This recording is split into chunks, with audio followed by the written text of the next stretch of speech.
Hello दोस्त, कैसे हो आप लोग। तो थंबनेल में आपने देख ही लिया होगा।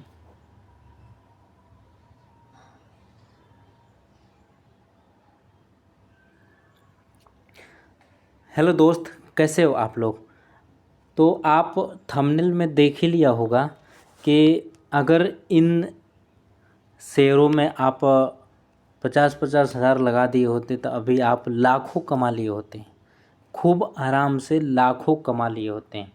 और उसमें से मैं आज शेयर का हर चीज़ आपको बताने वाला हूँ। फंडामेंटल कैसा है, शेयर का प्राइस जो चल रहा है वो कितना चल रहा है, और 1 साल 3 साल ऐसे करके मैं आपको दिखाऊंगा।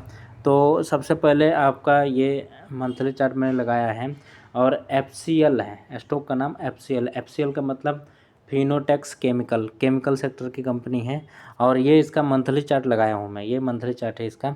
और मंथली चार्ट पे देखो कि ये किस तरह की रैली बनाया हुआ है, ये किस तरह की रैली में चल रहा है।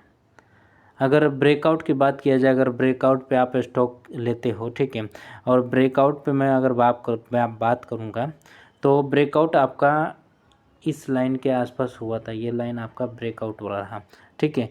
इस टाइम आपका 78 रुपये का प्राइस चल रहा था। और ये 2021 की बात बता रहा हूँ। 2021 में मतलब लॉकडाउन ख़त्म हुआ उसके बाद से ब्रेकआउट हुआ था।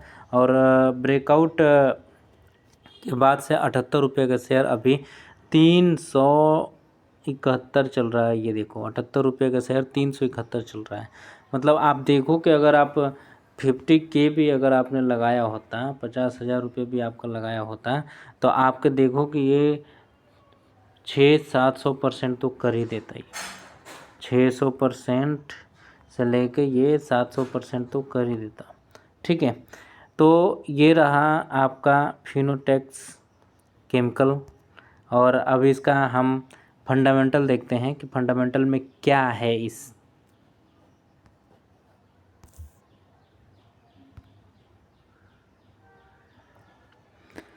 ये इसका फंडामेंटल खुला हुआ है। और फंडामेंटल में अगर हम देखें तो कुल मिला जुला के सेक्टर की बात करूँ तो केमिकल सेक्टर की है, ठीक है। और इसके बाद से अगर कंपनी के बात करूँ कि कंपनी की ये स्मॉल कैप कंपनी है, ठीक है। और इसका मार्केट कैप है 4,252 करोड़ की कंपनी है। स्मॉल कैप की कंपनियां हैं, ठीक है। और इसका अगर ग्रोथ की बात करूं मैं, ठीक है, अगर इसकी ग्रोथ की बात करूं तो ग्रोथ भी आपको सामने दिख जाएगा कि इसमें क्या है कि 26 जुलाई 2024 के रिपोर्ट के अनुसार ये 1 साल में 23% का रिटर्न दिया है और 3 साल में 52% का रिटर्न दिया है, ठीक है। और इसका अगर 5 साल में बात करूँगा तो 5 साल में इसका 65% का रिटर्न है, ठीक है। ये इसका तो फंडामेंटल हुआ। अब इसके शेयर होल्डर की बात करूँगा अगर मैं, तो शेयर होल्डर अगर देखें हम तो शेयर होल्डर इसके प्रमोटर होल्डिंग है, इसका ये प्रमोटर रहा, प्रमोटर होल्डिंग है इसके 65%, 65.03%, ठीक है। और पब्लिक होल्डिंग है 34.97%, मतलब 35%, ठीक है। पब्लिक के होल्डिंग है इसमें 35%, ठीक है। ये तो पहला स्टॉक रहा। अब दूसरे स्टॉक के बारे में जानते हैं कि दूसरा स्टॉक हमारा कैसा है।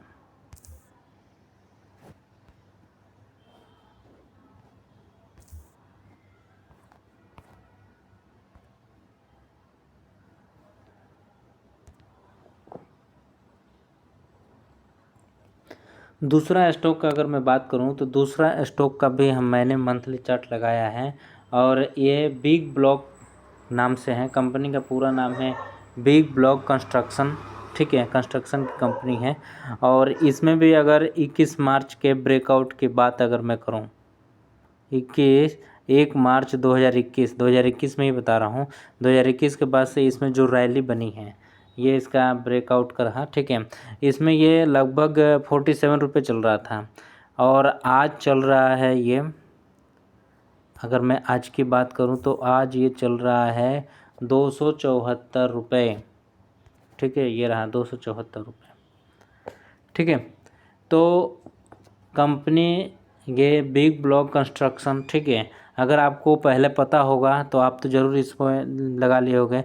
मोमेंटम की अगर बात किया तो ये देखो एकदम बुल मूवमेंट चल रहा है, कोई प्रॉब्लम नहीं है, ठीक है। इसमें आप डेली पे जाके और जब जब ये मूविंग एवरेज पे सपोर्ट लेता है तो आप प्राइस पे बाइंग कर सकते हो, लेकिन सपोर्ट पे जब जब ये मूविंग एवरेज पे सपोर्ट ले तब तब। अगर इसका फंडामेंटल की मैं बात करूँ,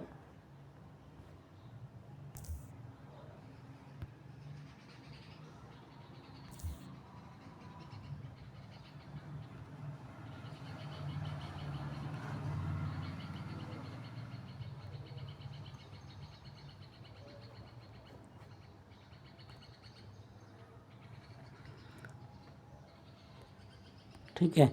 अब इसका अगर फंडामेंटल की बात करूं मैं, तो ये सेक्टर रियल इस्टेट का ये स्टॉक है। और इसकी मार्केट कैप की अगर बात करूं मैं, तो मार्केट कैप इसका 1943 करोड़ की कंपनी ये रहा, स्मॉल कैप की कंपनी है, ठीक है। और इसका अगर शेयर होल्डर की बात करूं मैं, इसके अगर शेयर होल्डर की बात करूं तो शेयर होल्डर इसका, ये इसका शेयर होल्डर रहा। और शेयर होल्डर में प्रमोटर इसका देखो 72% प्रमोटर है, और कंटिन्यू 72% चल रहे हैं, पहले से ही चल रहे हैं। और पब्लिक के पास मात्र 27% है, ठीक है। पब्लिक के पास कम है और प्रमोटर के पास ज़्यादा है। प्रमोटर अपना होल्डिंग बना के बहुत दिनों से रखे हैं, ठीक है। तो प्रमोटर अपना होल्डिंग बचा कर रखे हैं। अब हम चल के देखते हैं कि अगर मैंने तो आपको बताया मंथली चार्ट, ठीक है। अगर चार्ट पे, अगर डेली चार्ट पे देखा जाए तो कहाँ का हमारी बाइंग बनेगी,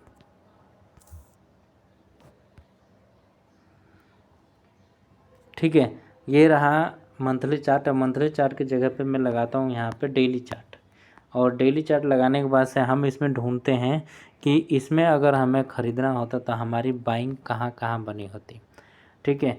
पिछले कुछ महीनों का ही देख लेते हैं कि सबसे पहले हमने आइडेंटिफाई किया कि स्टॉक लाइफ टाइम हाई में क्रॉस में होना चाहिए, मतलब हर एक candle life time high cross करती रहनी चाहिए, वो हमारे वॉच लिस्ट में रहेगा। अब वो वॉच लिस्ट में तो हमारी बाइंग पोजीशन कहाँ से बनेगी, बाइंग पोजीशन पे जब भी ये कुछ नहीं है, ये मैंने मूविंग एवरेज ही लगाया है, ठीक है। मूविंग एवरेज ही लगाया है। और मैंने क्या बोला, जब जब ये मूविंग एवरेज पे सपोर्ट ले रहा है आप बाइंग कर सकते हो, ठीक है। तो इसमें अगर बाइंग की अगर बात की जाए, देखी जाए, तो एक आपका यहाँ पे सपोर्ट लिया था, दूसरा आपका यहाँ पे लिया था, तीसरा यहाँ पे लिया था, यहाँ पे स्टॉप लॉस हिट हुआ था, ठीक है। यहाँ पे फिर सपोर्ट लिया था, और यहाँ पे भी स्टॉप लॉस हिट हुआ था, यहाँ पे सपोर्ट लिया था, और यहाँ पे भी सपोर्ट लिया था, ठीक है। मल्टीपल ऑप्शन आपके मिले हैं,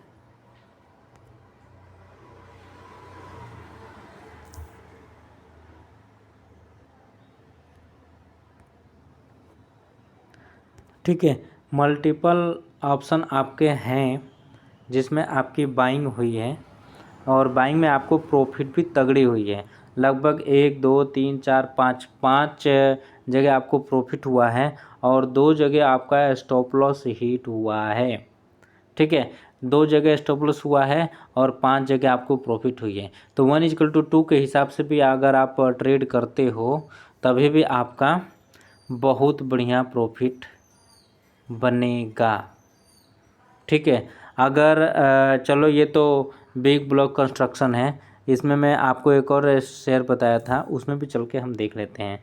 FCL में बताया था, ठीक है। FCL का भी डेली चार्ट हम खोलते हैं, और डेली चार्ट में यही देखेंगे कि इसमें किस तरह का हमारा ट्रेड बना है, ठीक है। इसमें अगर ट्रेड की बात करूं तो इसमें कई जगह इसमें भी ट्रेड बना है, कई जगह बना है, ठीक है। इसमें क्या है कि इसमें ट्रेंड लाइन खींचने की ज़रूरत है, ये मूविंग एवरेज पे सपोर्ट नहीं लिया है, ठीक है।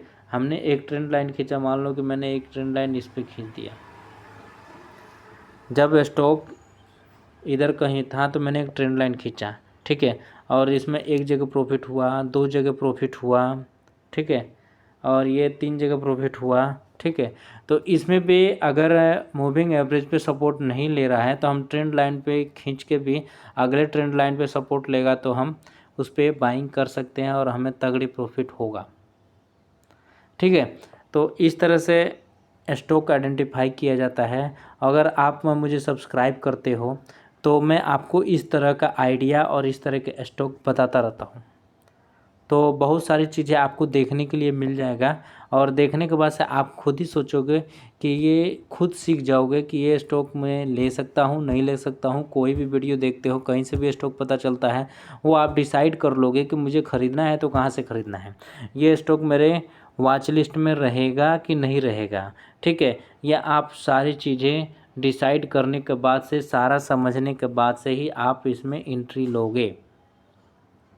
ठीक है, तो आपका सबसे पहले स्टॉक वॉच लिस्ट में वैसी रहनी चाहिए, डेली की जगह पे मंथली पे देखो और मंथली पे उसमें लाइव